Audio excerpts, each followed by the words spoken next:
ஒருத்தர் ஐயா வேணும்னு நின்னோம், இன்னொரு பக்கம் அண்ணா வேணும்னு நின்னாங்க. யாரையும் வேணான்னு சொல்லல. இன்னைக்கு தாங்க லஞ்ச லாவணி இல்லாம எல்லா எம்எல்ஏவும் இருக்கிறாங்க, எல்லா சட்டமன்ற உறுப்பினர்கள்.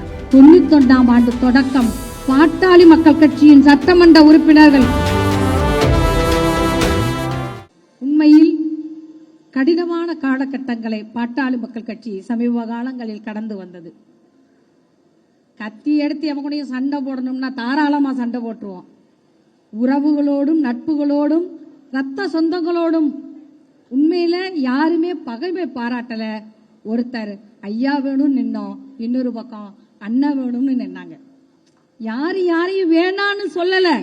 இதுதான் இந்த பாட்டாளி சொந்தங்களின் வலிமை. அண்ணா வேணும்னு நின்னாங்க, ஐயா வேணும்னு நின்னாங்க. இன்றைக்கு இவர்கள் மத்தியில் இருந்த ஒரு பனிச்சுவரை தன் அன்பின் கதகதப்பால் உடைத்து நொறுக்கிவிட்டு இந்த பொதுக்குழுவில் தலைவராக பொறுப்பேற்றிருக்கிறார் நமது அன்பு தலைவர். எதையும் சும்மா எல்லார்ட்டையும் பதவி வாங்கல, சரியான நிர்வாகத்தை, திட்டமிடலை, மக்கள் பணியை தனது கட்சிக்குள்ளும் நிகழ்த்திவிட்டு இந்த தலைவர் பொறுப்பை மீண்டும் ஒரு முறை அவருக்கு இந்த தேர்தலில் பாட்டாளி சொந்தங்கள் வழங்கி இருப்பது அல்லது அவர் பெற்றிருப்பது உண்மையிலே நமக்கெல்லாம் மகிழ்வான ஒரு விஷயம்.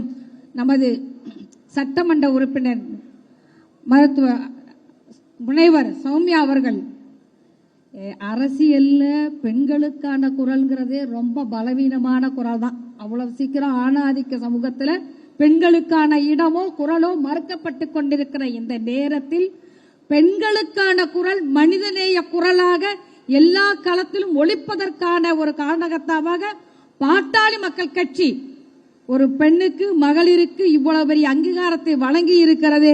அதற்கும் இந்த பொதுக்குழுவிற்கு மகளிரின் சார்பில் நாங்கள் எங்களது நன்றியையும் வாழ்த்துக்களையும் தெரிவித்துக் கொள்கின்றோம். இன்னொரு பக்கம் நரேட்டிவ் பாலிடிக்ஸ், பிம்ப அரசியல் இங்கு நடைபெற்றுக் கொண்டிருக்கிறது. இன்னைக்கு தாங்க லஞ்ச லாவணி இல்லாம எல்லா எம்எல்ஏவும் இருக்கிறாங்க, எல்லா சட்டமன்ற உறுப்பினர்கள். உண்மையில் 91ஆம் ஆண்டு தொடக்கம் பாட்டாளி மக்கள் கட்சியின் சட்டமன்ற உறுப்பினர்கள், எனக்கு தெரிஞ்ச சக்தி கமலம்மா, சிலம்பு செல்வி, எப்படி சட்டமன்ற உறுப்பினர்களும் நாடாளுமன்ற உறுப்பினர்களும் இன்னைக்கு மற்ற 2 கட்சியோட சட்டமன்ற உறுப்பினர், நாடாளுமன்ற உறுப்பினர்கள் நீங்க பாத்தீங்கன்னா அவங்க எவ்வளவு பெரிய பின்புலத்தோட, எவ்வளவு பெரிய பணபலத்தோட இருந்துட்டு இருக்க அந்த நேரத்தில் இன்னமும் எளிமையின் உருவமாக சிலர் வாழ்ந்து கொண்டிருக்கிறார்கள் என்றால், அன்றைக்கே லஞ்ச லாவணியும் எதையும் தொட்டு கூட பார்க்காத, முகர்ந்து கூட பார்க்காத ஒரு அரசியல் சட்டமன்ற உறுப்பினர்களையும் நாடாளுமன்ற உறுப்பினர்களையும் தந்தது இந்த இயக்கம். நரேட்டிவ் பாலிடிக்ஸ் எல்லாம் அதெல்லாம் வேலையே இல்லை. அதுக்கு முன்னாடியே இவர்கள்லாம் நமக்கு முன்னாடி இருந்திருக்கிறார்கள்.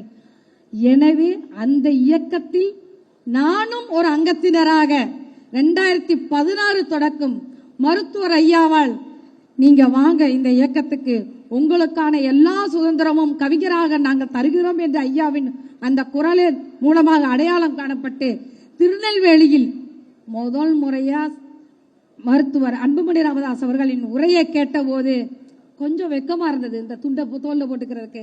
ஏன்னா நம்ம வீட்டுக்குள்ளேயே இருந்த பெண்கள் அரசியல் மேடையில் உட்காரக்கு கொஞ்சம் யோசனையா இருந்த நேரத்தில் அவரது உரை தந்த கௌரவம், இந்த துண்டை நாங்கள் போட்டுக்கொள்வதற்கு கௌரவத்தோடு போட்டுக்கொள்ள வேண்டும் என்று தொடங்கிய அந்த பயணம் இன்றைக்கும் எத்தனையோ தொடர்பாளர்களுக்கு அப்புறமும் மீண்டும் ஒரு முறை பாட்டாளி மக்கள் கட்சியின் பொருளாளராக தேர்வு செய்திருக்கிற இந்த தேர்தல் அமைப்பு குழுவினருக்கும் அதை தேர்வு செய்வதற்கு காரணமாயிருந்து என் மேல் நம்பிக்கையும் நல்லெண்ணமும் வைத்திருக்கிற அத்துணை மேடையில் அமர்ந்திருக்கிற மூத்த முன்னோடிகளுக்கும் எங்களது தலைவர் அவர்களுக்கும் எல்லாவற்றையும் விட கடைக்கோடி தொண்டனாக இருந்து கொண்டிருக்கிற பாட்டாளி சொந்தங்களுக்கும் எனது சிறந்தாழ்ந்த நன்றியை இந்த தருணத்தில் தெரிவித்துக் கொண்டு, எல்லாருக்கும் பசி இருக்குன்னு சொன்னாங்க.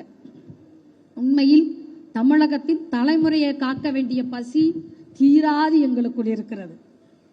இந்த தலைமுறையின் மகளிரை போதைப் பொருட்களிலிருந்தும் இந்த மதுவிலிருந்து மீட்டெடுக்க வேண்டிய பசி எங்களுக்கு தீராது காத்திருக்கிறது.